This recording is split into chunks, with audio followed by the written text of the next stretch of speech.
First of all, they have an aluminum top, and that top has got a stamping on there indicating if it's for a speed control or if it's for lighting as a dimmer control. Now the dimmer control also has some figures on there, and those figures are the total wattage used as far as the total wattage in the light fixture or the room that you're actually dimming as far as controlling lights. Now, light bulbs come in a lot of different shapes and sizes and wattages.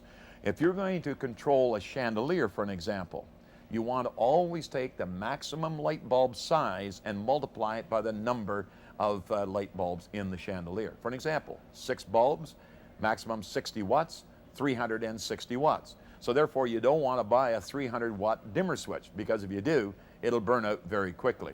So you want to go up the next size, which would be, in this case, a 500-watt unit.